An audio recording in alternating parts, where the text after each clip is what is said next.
നമസ്കാരം. ഇന്ന് 2025 ഫെബ്രുവരി 8 ശനി. ദേശാഭിമാനി മുഖപ്രസംഗം. അവതരണം രമ്യ മനോജ്. പുതിയ കുതിപ്പിൽ കേരളത്തിന്റെ സാമൂഹ്യ നേട്ടങ്ങളാകെ സംരക്ഷിച്ച് ദ്രുതഗതിയിലുള്ള സാമ്പത്തിക വളർച്ച എങ്ങനെ കൈവരിക്കാമെന്ന അന്വേഷണങ്ങളാണ് 8 വർഷത്തിലേറെയായി LDF സർക്കാർ നടത്തിക്കൊണ്ടിരിക്കുന്നത്.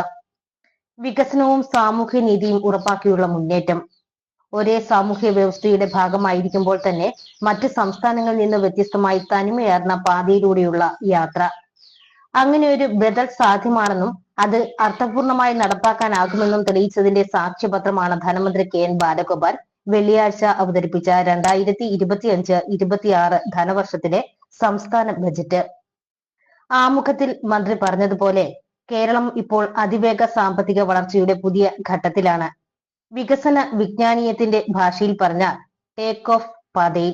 നമ്മുടെ ആഭ്യന്തര ഉത്പാദനം വർദ്ധിച്ചു, ധനക്കമ്മിയും റവന്യൂ കമ്മിയും കുറഞ്ഞു. ഒരു സന്തോഷ വിവരം കൂടി ധനമന്ത്രി തുടക്കത്തിൽ വ്യക്തമാക്കി. ധനഞ്ഞെരുക്കത്തിന്റെ നിർണായക ഘട്ടത്തെ നാം അതിജീവിച്ചു കഴിഞ്ഞു. തനതു വരുമാനം 4 വർഷത്തിനിടെ 70% വർദ്ധിച്ചു. അതെ, എല്ലാ വെല്ലുവിളികളെയും മറികടന്ന് നമ്മൾ നവകേരളത്തിലേക്ക് എത്തുകയാണ്. ഇനി പുതിയ കുതിപ്പുകൾ. അതിനുതകുന്ന തരത്തിൽ ഇതുവരെ കൈവരിച്ച നേട്ടങ്ങളും ഇനി ചെയ്യുന്ന കാര്യങ്ങളും ബജറ്റ് വ്യക്തമായി പ്രതിപാദിക്കുന്നുണ്ട്. രാഷ്ട്രീയവും സാമ്പത്തികവുമായ മാനങ്ങളുള്ള ഇന്ത്യൻ ഫെഡറൽ റിപ്പബ്ലിക് എന്ന സങ്കല്പം തന്നെ തകർക്കുന്നൊരു കാലം. അധികാരവും പണവുമെല്ലാം കേന്ദ്രം കൈയടക്കി വെച്ച് പ്രതിപക്ഷ പാർട്ടികൾ ഭരിക്കുന്ന സംസ്ഥാനങ്ങളെ ഒതുക്കാൻ ശ്രമിക്കുന്ന സാഹചര്യം. ഇടതുപക്ഷമാണ് കേരളം ഭരിക്കുന്നത് എന്നതിനാൽ എല്ലാ വരുമാന മാർഗങ്ങളും സംസ്ഥാനത്തിന് നിഷേധിക്കപ്പെട്ടു. ഈ വെല്ലുവിളികളെ സധൈര്യം നേരിട്ടതിന്റെ നേർചിത്രം ബജറ്റിൽ തെളിഞ്ഞു കാണാം. വികസനത്തിന് ആവശ്യമായ നിക്ഷേപം കണ്ടെത്താൻ മാമൂൽ വഴികൾ വിട്ടുള്ള അന്വേഷണങ്ങളിലൂടെ വിജ്ഞാനാധിഷ്ഠിതവും സേവന പ്രധാനവും വൈദഗ്ധ്യത്തിലൂന്നിയതുമായ വ്യവസായ വഴികളിലേക്ക് തിരിഞ്ഞുകൊണ്ടാണ് കേരളം പുതിയ ചരിത്രം എഴുതിയത്. ഒപ്പം സാമൂഹ്യ സുരക്ഷാ പദ്ധതികളും ക്ഷേമ പദ്ധതികളും ഉറപ്പാക്കി. പശ്ചാത്തല സൗകര്യ വികസനം, വ്യാവസായിക മുന്നേറ്റം, വിവര സാങ്കേതിക വിദ്യ പദ്ധതികൾ, ഹരിതവാതക പദ്ധതികൾ, ഹൈഡ്രജൻ വാലി പദ്ധതി, ടൂറിസം, കൃഷി, പൊതുജനാരോഗ്യം, പൊതു ഉന്നത വിദ്യാഭ്യാസം, സുസ്ഥിര വികസനം, തൊഴിൽ സൃഷ്ടി, പാർപ്പിടം, മെട്രോ വ്യാപനം, വിഴിഞ്ഞം തുറമുഖ പദ്ധതിയുടെ പൂർത്തീകരണം, ചെറുകിട ഇടത്തരം വ്യവസായങ്ങൾ, സ്റ്റാർട്ടപ്പുകൾ, വിജ്ഞാനാധിഷ്ഠിത മേഖലകൾ, ആയുർവേദമടക്കമുള്ള ആരോഗ്യ സൗഖ്യരംഗം, മെഡിക്കൽ ഉപകരണങ്ങൾ, ഇലക്ട്രിക് വാഹനങ്ങൾ, കേരളത്തെ നിക്ഷേപ സൗഹൃദമാക്കുന്ന നടപടികൾ, സയൻസ് പാർക്കുകൾ തുടങ്ങി ഒട്ടേറെ രംഗങ്ങളിൽ വൈവിധ്യമാർന്ന പരിപാടികളും അതിനാവശ്യമായ തുകയും ബജറ്റിലുണ്ട്. നിർമ്മിത ബുദ്ധി, റോബോട്ടിക്സ്, ബ്ലോക്ക് ചെയിൻ തുടങ്ങിയ മാറ്റങ്ങളെ ഉൾക്കൊള്ളാനും വെല്ലുവിളികളെ നേരിടാനും നിർദ്ദേശങ്ങളുണ്ട്. കേന്ദ്രം നയ പൈസ പോലും അനുവദിക്കാത്ത വയനാട് മുണ്ടക്കൈ പുനരധിവാസ പദ്ധതിക്ക് ആദ്യഘട്ടമായി 750 കോടി രൂപ അനുവദിച്ചു. 2221 കോടിയാണ് മൊത്തം പ്രതീക്ഷിക്കുന്ന ചെലവ്. കേന്ദ്ര ധനവിഹിതവും കടപരിധിയും വെട്ടിക്കുറച്ചതുമൂലം ചില ചെലവുകൾ മാറ്റിവെക്കേണ്ടി വന്നിരുന്നു. അതിൽ സർവീസ് പെൻഷൻ പരിഷ്കരണ കുടിശ്ശികയുടെ അവസാന ഗഡു 600 കോടി ഈ മാസം നൽകും. ശമ്പള പരിഷ്കരണ കുടിശ്ശികയുടെ 2 ഗഡു ഈ സാമ്പത്തിക വർഷം തന്നെ PF-ൽ ലയിപ്പിക്കും. 1600 രൂപ വീതമുള്ള ക്ഷേമ പെൻഷൻ വേണ്ടി ഈ സർക്കാർ ഇതിനകം 33,210 കോടി രൂപ ചെലവാക്കി. കുടിശ്ശിക 2025-26 പൂർണ്ണമായും നൽകും.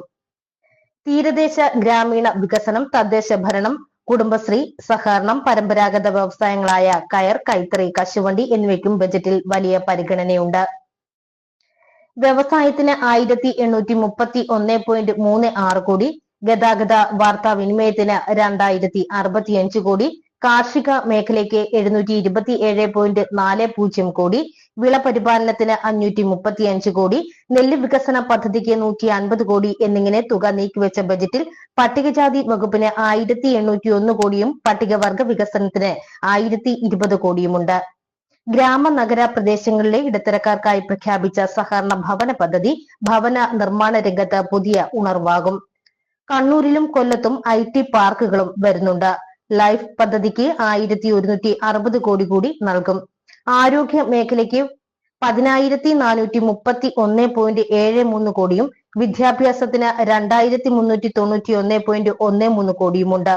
ഉന്നത വിദ്യാഭ്യാസ രംഗത്തെ കൊച്ചി, MG കേരള സർവകലാശാലകളിൽ വിവിധ വിഷയങ്ങളിൽ മികവിന്റെ കേന്ദ്രങ്ങൾക്ക് തുക അനുവദിച്ചു. വിവിധ സർവകലാശാലകളിലും ഗവേഷണ കേന്ദ്രങ്ങളിലും പ്രവേശനം നേടിയിട്ടുള്ള വിദ്യാർത്ഥികൾക്ക് പ്രതിമാസം 10,000 രൂപ ഫെലോഷിപ്പ് നൽകാൻ തീരുമാനിച്ചതും പ്രത്യേകം പ്രാധാന്യമർഹിക്കുന്നു.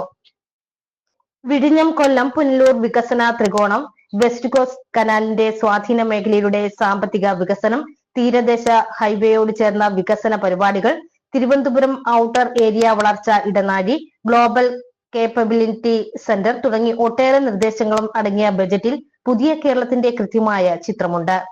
കോടതി ഫീസുകളിൽ ചെറിയ വർധന, കോൺട്രാക്ട് ക്യാരേജ് വാഹനങ്ങളുടെ നികുതി ഘടനയിൽ ഏകീകരണം, 15 വർഷം കഴിഞ്ഞ വാഹനങ്ങളുടെ നികുതി വർധന, നികുതി കുടിശ്ശികകൾ തീർപ്പാക്കൽ തുടങ്ങിയ മാർഗങ്ങളിലൂടെ 366 കോടി രൂപ മാത്രമാണ് ബജറ്റിലെ അധിക വിഭവ സമാഹരണം. എല്ലാ നിലയിലും മനുഷ്യ ജീവിതത്തിന്റെ അർത്ഥവത്തായ പുരോഗതിയും നാടിന്റെ പുതിയ കുതിപ്പുമാണ് ബജറ്റിന്റെ ലക്ഷ്യം. ദേശാഭിമാനി മുഖപ്രസംഗം ഇവിടെ പൂർണ്ണമാകുന്നു. നന്ദി, നമസ്കാരം.